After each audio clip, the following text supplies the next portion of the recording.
Welcome back, everyone. Or if you're new here, I'm Herman.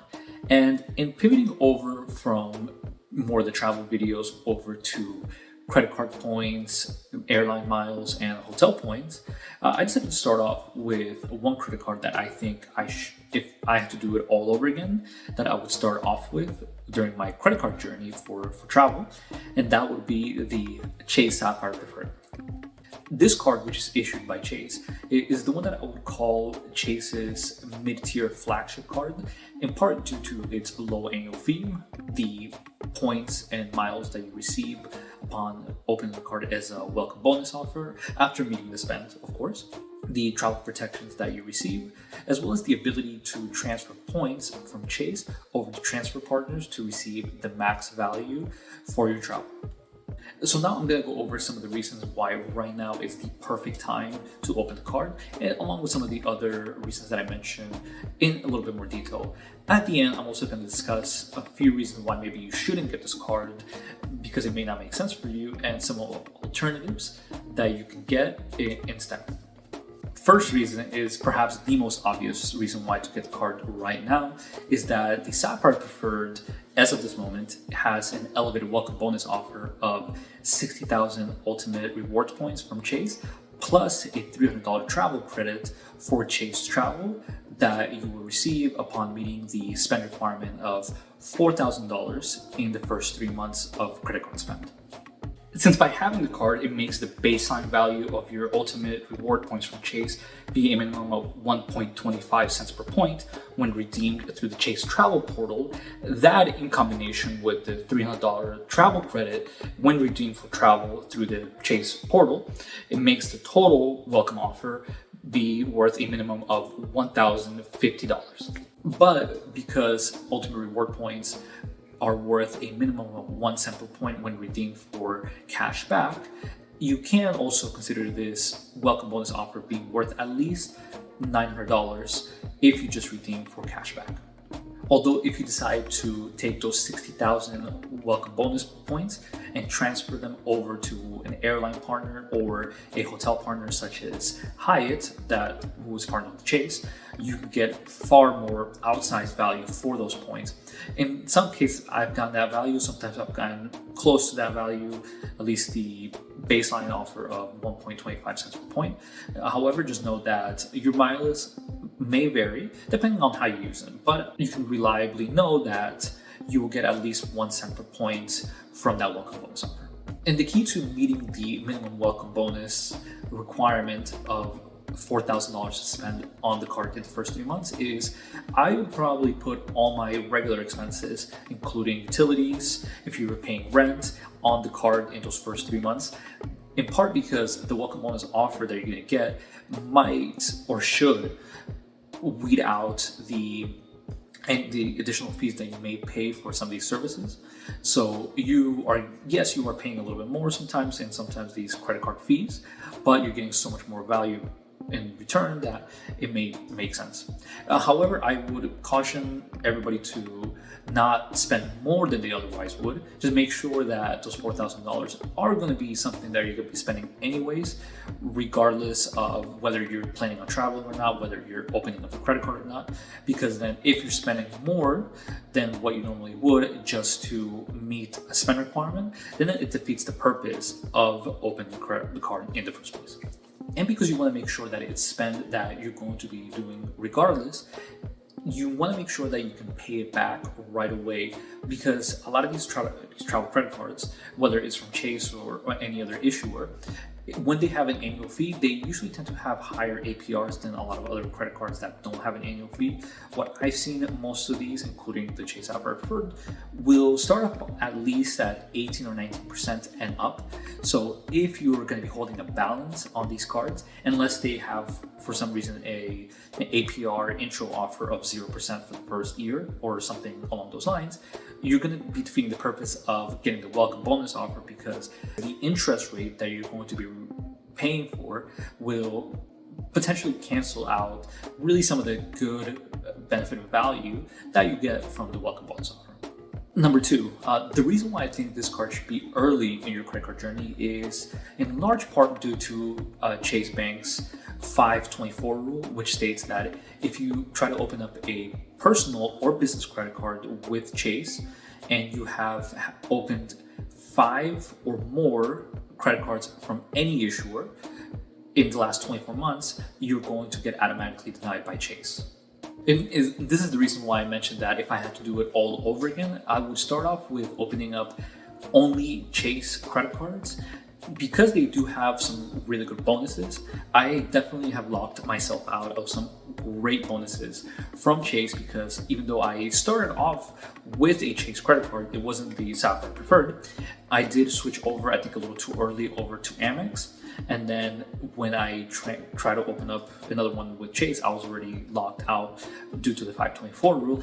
And coincidentally, when I try to open up another credit card with Amex, I was in Amex pop-up jail, because if you don't have consistent spend on a lot of the credit cards, they will lock you out for a certain period of time from their welcome bonus offers too. So this is a reason why I highly recommend is that starting off with Chase, you're not going to get locked out of their welcome bonus offers. And unlike Amex, or this is something I've not seen in other issuers, is that you're not going to be in a pop-up jail so long as you meet the requirements for opening up the card and you haven't had a welcome bonus offer on that card in the past. But perhaps my favorite travel protection that the Sapphire Preferred has is the primary auto rental collision coverage that you get when renting a car and paying for the rental fee with the Sapphire Preferred. Many of us have been there when we are traveling for either work or personal travel, and the car rental companies always try to convince you to pay for the insurance that they provide. And with this one, because you get primary rental coverage protection, you can reject the rental company's insurance coverage and charge the entire rental fee to the card. And if there are any damages or you happen to get into an accident, you can charge all the fees to the credit card first, and then any residual fees that Chase is not going to be paying for, then your personal auto insurance will cover it. This, I think, protects you a lot, because you don't have to go through your insurance company first and instead go through the bank, and then anything that they don't cover, then your insurance company will cover after that point. But this keeps you from getting a higher premium if you have to use your own insurance rather than banks. But if you're in countries such as New Zealand or Italy, Chase does not provide primary coverage insurance there. So just make sure that before you travel to any other countries, you look at some of the offers and terms and make sure that in real time, if there are any changes to the countries that they do not cover. Another reason why I recommend this card to most people who want to travel is the ability of transferring points over to Chase Travel Partners. This is a feature that I've used multiple times, primarily to United and Air Canada. I think those are their best airline transfer partners that Chase has. But if you are not looking to transfer over to airline partners, Chase has Hyatt as a transfer partner and is consistently the best hotel program to transfer points over to because of the value that the points are worth. Like I was saying earlier in the video, the base value of your Chase travel points are 1.25 cents per point. If you transfer over your Chase points over to a transfer partner, that's when you can get far more value for each point. And you're not only looking at getting 1.25, but you're potentially going to get 2, 3, 4, sometimes even 5 cents per point when you redeem at the right time.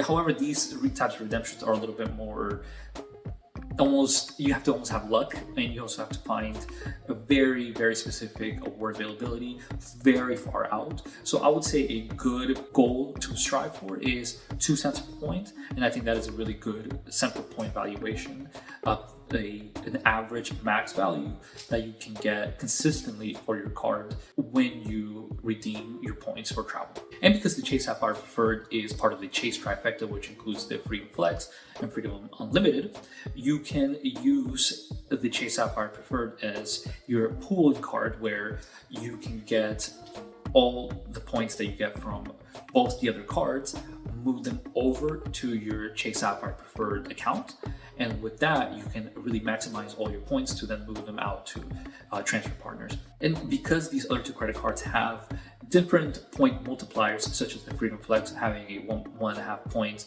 per dollar spent, as well as the Freedom Flex, which has 5 points per dollar in rotating categories each quarter. This gives you the ability to earn points a little bit faster than if you were to only spend on the Sapphire Preferred. And you're able to pool all your points, like I said, into one account. But we just covered the pros. Now, these are some of the cons of having a credit card, or some of the reasons why this card just may not make sense for you. The first reason for this, I think, is simply just the fact that the card has an annual fee. Even though the annual fee is relatively low at $95, I have met plenty of people that, because the card has an annual fee, they are not going to open the cards under no circumstances, regardless of how much value they may or may not receive, even if they are travelers. So if you don't like annual fees, you do have the alternatives that I just mentioned, such as the Freedom Unlimited and Freedom Flex, which have no annual fees, but still earn the same Chase Ultimate Reward points. You can only use them for cash back or within the Chase travel program, but you can still redeem some of the same similar value you can with the Sapphire Preferred. Another reason is the high APR and the credit score that you may need to open this card. The APR on this card starts at 20.99% whenever you open this card, and that is the lowest rate for an APR that you can get. Sometimes it may go higher. So one is you have to make sure that you can afford to always pay off the card every month, or else you're going to be paying some pretty hefty percentages in interest every single month. And you also have to have a relatively moderate high credit score to even open this. If you have probably less than a 600 or maybe even 650, at least if you're above within that range, I think you have a pretty good shot at opening the card. If you have below that of a credit score, I wouldn't even try applying for this card. I would probably try applying for some of the other ones, or I would really just focus on building your credit score to begin with before opening up any sort of travel cards, so that way when you do apply for them, you won't get denied. Because when you get denied, your credit score takes a small hit because there was an inquiry, and your credit score will decrease for a certain small period of time, but at the same time, you just want to avoid it if you can. Also, I think the Sapphire Preferred has pretty weak point multipliers for regular everyday spend. They do have 3 points per dollar on restaurants. They do have 2 points per dollar on online groceries, as well as streaming services. And besides that, they do have some other ones that are 5 points per dollar on spend, but it requires travel through the Chase Ultimate Rewards portal. Or sometimes you have other ones such as Lyft, which is 5 points per dollar on that. But I still don't think these are very useful everyday spend categories. So if you're looking for a credit card that has groceries as a category, regular groceries, not just online groceries, you're probably better off with another credit card, even such as the Citi Strata Premier. Thank you so much for watching. If you liked this video, please leave a like and subscribe. And in the description, I left my referral link as well as the public offer link in case you can compare. And if you do use my referral link, I thank you. It really helps the channel. But what I would highly recommend is, if you know somebody in your personal life that has this card already, reach out to them for their referral link, so that way you guys can both enjoy from the additional travel points that you both will receive. And in the comments, let me know what you think of this card, if you are thinking of getting it, if you have any additional questions, or if you have had this card and perhaps didn't get the experience that you had from it, also let me know. But until next time, bye.